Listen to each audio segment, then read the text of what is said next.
From the WKYT studios in Lexington, this is Kentucky Newsmakers with Bill Bryant. Good morning from WKYT News. I'm Bill Bryant, hoping you're having a nice weekend so far. Lexington leaders have just approved a budget for next year. It decides how to spend $323 million in tax money, and it includes a surplus. Mayor Jim Gray is having his staff go over it line by line. He'll be deciding if he will veto any of the changes approved by the City Council. The Council did bump the raises for city workers from the mayor's recommended 3% up to 4%, and it increased the minimum wage for local government workers from $7.25 an hour to $8.20. Council members also added to the money earmarked for paving neighborhood streets. It comes as the mayor gets some fresh evidence that most Lexingtonians like the way things are going. A poll conducted for the Lexington Bluegrass Association of Realtors puts Gray's approval rating at 74%, and 7 out of 10 people surveyed say they think Lexington is on the right track. Mayor Jim Gray joining us this morning just before groundbreaking for a new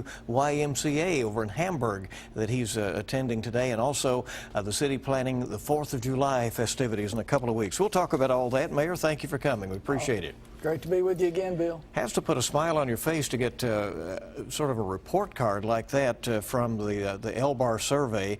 It would make most politicians envious. To what do you credit a 74% approval rating? People saying that they pretty much like the way things are going. Well, Bill, you know, it's always gratifying, of course, to get an endorsement and support and encouragement like a poll like that may indicate. But I don't, generally put much faith or in polls. What I do is try to get up every morning and say to myself and encourage those citizens in our city to say, what can we do today to improve yesterday? And continuous improvement is what it's all about. And I do think that, people in Lexington, it's a special place, and folks recognize that. Our unemployment is doing well today. We're at about 4%. That's half of what it was just a few years ago. So in many respects, our economy is doing well. Now, we've got challenges. We've got opportunities to make improvements, and I like thinking this is what the job is all about. Is it interesting that, there seems to be approval, as people say things are on the right track, where at the same time there are some things that are unsettled out there, so questions going forward about what's going to be done with the old courthouse, with eventually the Rupp Arena, with some things like that. But people seem to be approving of even this process that is taking some time to make some of those decisions. Well, I like the way you put that. I think people recognize that problem solving is not something that occurs, one just snap your fingers and it happens, especially on significant initiatives that a city may undertake. I think, though, when we look at our immediate past and we see the problem solving that has been done by the city in terms of tackling significant issues associated with pensions, budget deficits, and now seeing that the city's on the right track and that we're living within our means, we're solving our problems, and we're tackling those issues is something people want to see. And I think that's one of the differences that we perhaps see at local government and from local government and Washington, because there's a sense that Washington's not tackling our nation's problems, and at local government level we are. There was another indicator that we noticed, and that is that people seem to want robust job opportunities in the region, and that means they want the business environment to continue to be pro-growth.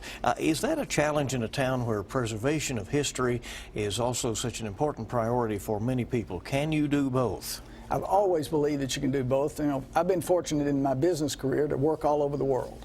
And I've seen places in the world where there is growth and there is responsible growth and there's preservation of what's important and relevant and unique to a city. And I think that's what Lexington has done well, but we're focused on doing it better today.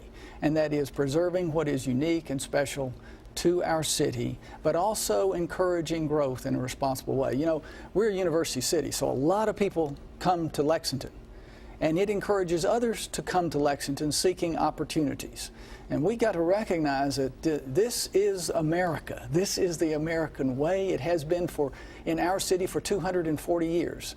It began with Henry Clay a very long time ago, who was an entrepreneur as much as he was a politician. And he believed Lexington not as a village or a hamlet or just a town, but as a great American city. Now that means that we have a lot of responsibility to preserve what is unique about our city, but also to grow our city in a responsible way. Well, this $323 million budget, your spending plan that takes effect on July 1st, is pretty much your roadmap ahead. That's the basic document that says what the city's priorities are. Do you like the spending plan that has emerged after the council got in there and made some changes to your original proposal? Well, I like the way you described that, a spending plan. I've learned that in the public sector, a budget is very much like a strategic plan is in the private sector, in a business. And the path, the roadway to the future is always the safest when that roadmap is the clearest. And a budget that we've got today that the council is passing, has passed on this week, will be one that gives us a clear path into the future. What the executive does is present a budget to the council. The council then reviews it for several weeks, in fact months, and then it comes back to the executive, back to the mayor, to review those changes. And so that's a process. That's a process that's in our charter, and that's what we'll follow in the next 10 days. We'll be examining the changes that the council's made. I think the council has done a commendable job of examining the budget and engaging in this budget process. Are you likely to veto any part of the budget? Well, what I've said is that I'm going to take the 10 days that's given to the mayor to take the budget that the council has recommended, the adjustments that they've made, take it back to the members of my administration for them to take a look at, and then we'll report back to the people and to the council on what our recommendations are. You had a surplus in this budget. You know, there are some folks out there who would say, well, if the city's taking in more money than it needs, it ought to give some of it back. There are those that would do that. What I can tell you is that we have pent-up demands in our city. We have infrastructure demands. We're not getting any help from Washington on the infrastructure. That's something that the U.S. Conference of Mayors is just examining this week, is just reporting on this week in San Francisco, where mayors are meeting from across the country. We need resources. We need funds for infrastructure.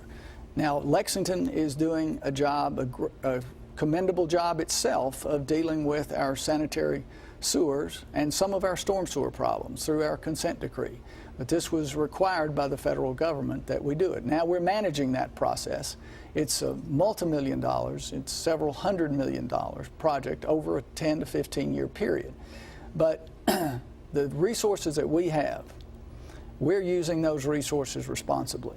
The surplus that we have is being used, some of it's being used to set aside for a rainy day, to set aside for reserves that we may need to spend for. So I look at it like I do in a business. We're living within our means.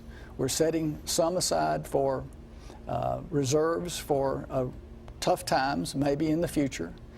But we're living responsibly within our means. City Council decided that your recommendation of a 3% raise for city workers was not enough. They have moved that to 4%. Again, you have the right to take a look at that, but they want to be a little more generous with the local employees. Well, I've said that the council did a commendable job of examining our budget. What we did in recommending the 3% was look at what the private sector is doing, and we felt that was a responsible number for us to use. I've said that I'll be taking a look now at the council's recommendation, and then we'll report back to the council on any adjustments that I think might be appropriate, if any. Well, the council also raised the local government minimum wage to $8.20 an hour. That was not something you recommended, right? I had not recommended it in the budget, but part of this process is that the council will take a look at the mayor's budget, and then the mayor gets to consider the changes or the adjustments that the council's made.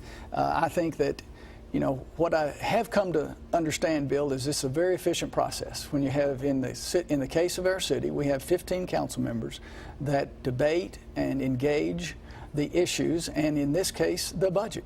And so they take what the mayor has presented and over a 3-month period examine it. And it also allows the mayor and the administration to listen to that debate, and sometimes we may be informed by that debate. And that's what democracy is all about. Well, this raise to 820 again is for the local government workers. Right. Now, Right. there's also a push out there from some who want the local government to require a higher minimum wage for government and other entities that do business in Fayette County. Where are you on that? Well, what I've said is that I believe strongly that the federal government should raise the minimum wage. It's been at the level, it's been stagnant at the level it is today, in my view, for too long. The minimum wage has been a piece of American policy for decades now, and those adjustments in the last several years have not been made, and it's time that they be made. But why should it be made at the federal level? So that everyone's on an equal playing field. Now, I'm willing to listen to the debate that's being engaged today as it relates to our city. I'm willing to look at other cities and see what effect it's had where other cities have raised the minimum wage. So that's what democracy is all about, engaging these issues, engaging these questions in a robust way. That's what we're doing today here in Lexington. You once told me you had some concern about if Lexington goes it alone. Would the surrounding communities then have some advantage or disadvantage, or would there be some situation there that could cause some trouble? And that is the issue, that our cost basis may be higher than our contiguous or neighboring counties or cities, and put Lexington then at a competitive disadvantage. This is why raising it at the federal level, even at the state level, is preferred, and because it provides a level playing field. There is some money in there for some big ticket items in your budget. As we mentioned, the old courthouse and the town branch commons. Right. If you would just refamiliarize people with what that money is going to be used for and what the future of those projects is going to be. I mean, they both are a little unclear, I think, to the general public. Well, I think it's perhaps real clear to folks about the old courthouse. In my campaign for mayor the last time, I'd have people come up to me and say, "Mayor, please fix the old courthouse." And what they're saying is, this is an iconic piece of our history. If you look at the Chamber of Commerce and you look at Visit Lexington, our Convention and Visitors Bureau, the team that sells our city, that's the image and the picture. That old courthouse is what they use. But you still don't know what you want to do with it, now, right? What it's doing is it's fallen in on itself today. So what we're doing is we've engaged consultants to help us with a plan. Now, what we know, too, is that other cities have taken older pieces of architecture like this and used it, for example, for their offices, for their tourism bureaus, and for their tourist center, their visitor centers. So we have lots of opportunities for this building and this facility itself. Now, I've been in the construction business all my life, and I've seen projects like this, and I've seen projects like this that reassure their citizens that we've got a history that we can be proud of. And we've got architecture, for example, and buildings that reflect that history, and we can be proud of them.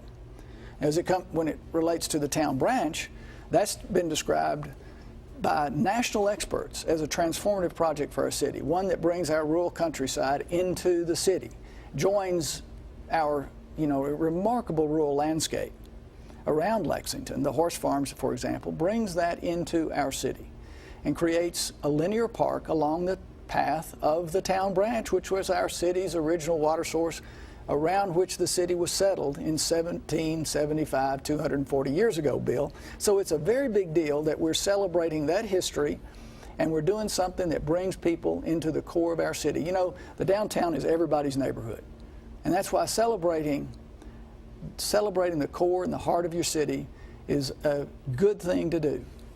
Lexington Mayor Jim Gray is our guest here on Kentucky Newsmakers on WKYT. A lot more questions coming up in just a little bit. Talk about a new downtown management district and some other issues on the way. 4th of July, not far away. Big plans for that. Stay with us on Kentucky Newsmakers. Welcome back into Kentucky Newsmakers on WKYT, continuing our visit with Lexington Mayor Jim Gray. You mentioned that you're going out to the National Conference of Mayors, and one mayor unlikely to be there probably is Joe Riley, the longtime mayor down in Charleston, South Carolina. What a terrible situation. As we're taping this program, we're just learning the details of those awful shootings there at a church in Charleston. Yeah, just tragic. And when an event like that, touches all of us. It is incredibly challenging to a city, but of course to all the families, everyone reaches out in sympathy to these families that have been so tragically affected.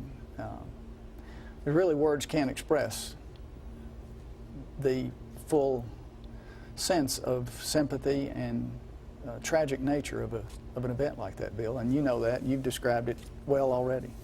Well, and by no means will we make any kind of tie-ins to anything locally with anything like that, certainly, but we are entering into the summer months and the weeks ahead, known for typically an increase in crime and problems in our neighborhoods. Do you feel the police department here is on top of all that? We have one of the finest police departments in the country. That's often reported to me and by one of the finest public safety university departments in the country, and that's right here at Eastern Kentucky University. And they use our Lexington's police department as example for students. Many of the members of our police department actually teach at Eastern, and many members of our police department are students and have gone through their master's program there.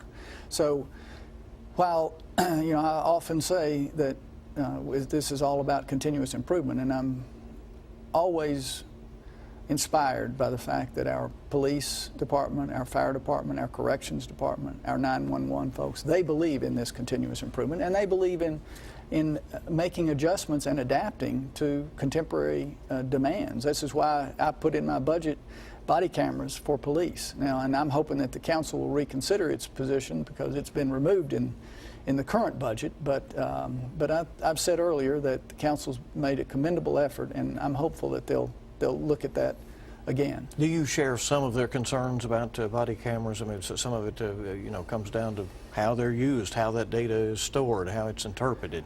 Well, you can, I think, is what we learn, especially in public service, is that we adjust and we adapt with times, and this technology has become much more prevalent in jurisdictions across the country, other cities, and the purpose and the data that's collected is for the right reasons. And I think that's there's a prevailing benefit when we do a cost-benefit analysis of the issue.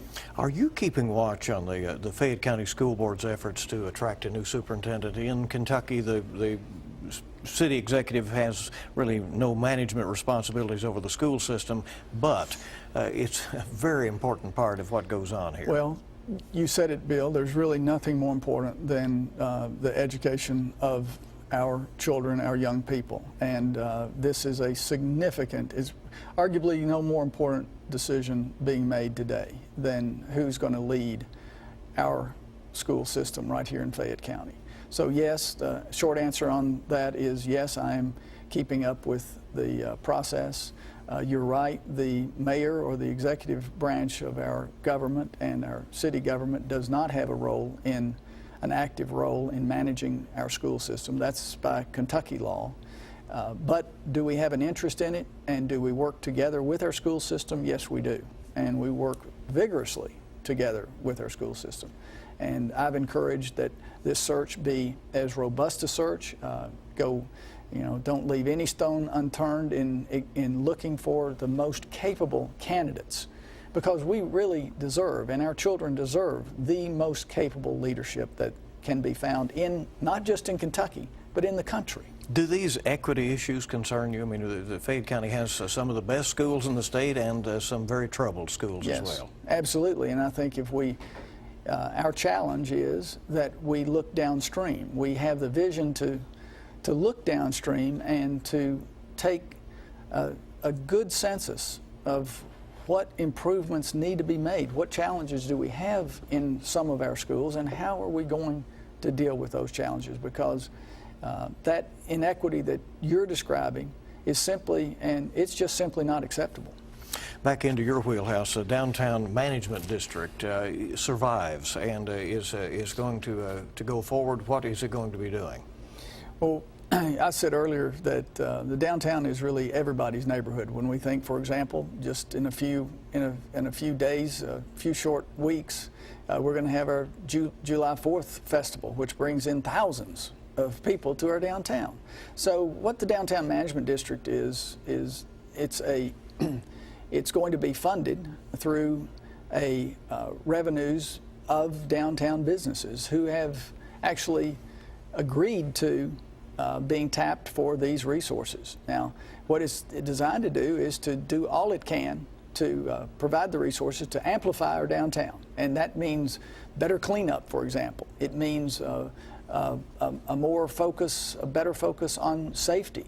You know, sometimes people are concerned about being in a downtown, and they're concerned about their safety. So, what we're doing is the downtown management district will be focusing on these really basic services in an amplified way to our downtown. Are they going to hash out things like food trucks, which keeps coming to City Hall as an issue? That's pretty much, in a sense, it's been resolved, at least for the time being, but the downtown management district will help to manage food trucks as an example of an issue that it would be addressing. The distillery district, I know the decision over there apparently has been made to pull out of that, right? By those owners who are coming in, some of the new owners? You mean to pull out of the distillery district? As far as to have an ongoing governance there as a distillery district, a taxing district there. Oh, I think maybe you're describing some of the city's investment in the infrastructure, and the city has made some investments and is continuing to examine investments to make in the distillery district. Now, the good news is that the old Pepper Distillery has got some just really extraordinary new businesses in it. There's a local brewery. There's a couple of restaurants. Now, you've got to go into the distiller. You got to go into the backside along the town branch where they are really illuminating the town branch as a feature of the distillery, because it's right there on the town branch. Just my understanding that some of the new owners over there had maybe some new ideas about how things would go forward. Oh, okay. I now understand what you're saying, and I think that's true, that there is some new ownership, and the new ownership may be taking a view of the district in a new way. But you know, one of the things that I read recently was about Oklahoma City, and 25 years ago, Oklahoma City had what was called its warehouse district, and it was almost a no man's land. Nobody wanted to go there. Today, it's the center of activity. They put a canal through that area, a small canal, not anything big, but it's sort of like the San Antonio Riverwalk.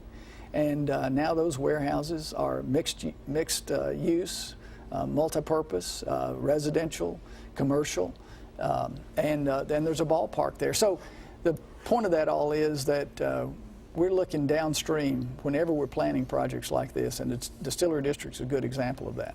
All right, we're with Lexington Mayor Jim Gray, back with our remaining moments here in just a bit, and we'll talk about the 4th of July coming up, what may be on his political agenda, and also a question about the late Herald Leader editor John Carroll, coming up on Kentucky Newsmaker. Welcome back to Kentucky Newsmakers, continuing here briefly with Lexington Mayor Jim Gray. You jumped on Washington a lot early in this interview. Are you considering this congressional run that some think that you may be for next year? Bill, you tend to always ask me that question now. Well, you know that about 3 times you said Washington isn't working or something along those lines. There is concern and there is distress associated with that, and I never say no to possibilities. But I love my job. I like the challenges of this job. I would prefer, just like many people, I'd prefer to see Washington working at the same way and cooperatively the way our city council does today. I'd love to see that in Washington, and I think our country deserves that. Now, I've said as much as I'm going to say about my future. I love what I'm doing today. It's a very challenging job, and I don't say no to possibilities. All right. Well, we'll keep asking as we see what goes along here. The late Herald Leader editor John Carroll passed away last week. I know that you're making a point to get back in time for his memorial service next week. John Carroll, as you know, was just a remarkable man. and his career influenced Lexington, influenced our state, and it influenced our nation. He was characterized by New York Times obituary as perhaps as significant an editor in our country as Ben Bradley of the Washington Post, and tributes just don't come any better than that. 4th of July events always big in Lexington, a lot of investment in that, and while the holiday is going to be on the weekend this year, I understand the parade and many of the events will be coming on that Saturday. Lots of things going on Saturday, you know, but it begins actually on July the 2nd with the apple pie contest at noon at Cheapside, the Fifth Third Pavilion, where lots of folks line up for the pies and the ice cream. And then the patriotic concert is on July the 3rd at Transylvania. Lots of history there. And that'll be at 8 p.m. at Transy. And then the Bluegrass 10,000 is on the morning of July the 4th, and then the parade is at 2 p.m. And I don't know about these numbers, Bill, but I've been told that as many as 60,000 people come to Lexington for our July 4th festivities. That would not be surprising. It is always a big crowd, and it's certainly a diverse crowd and a lot of fun on that day. Yeah, a lot of fun. All right. Mayor, thank you for coming. We appreciate it very much. Thank you for joining us for this edition of Kentucky Newsmakers. I'll see you bright and early this week on WKYT This Morning. We start at 4:30, on mid-morning at 10, and WKYT News at noon. Have a good week ahead.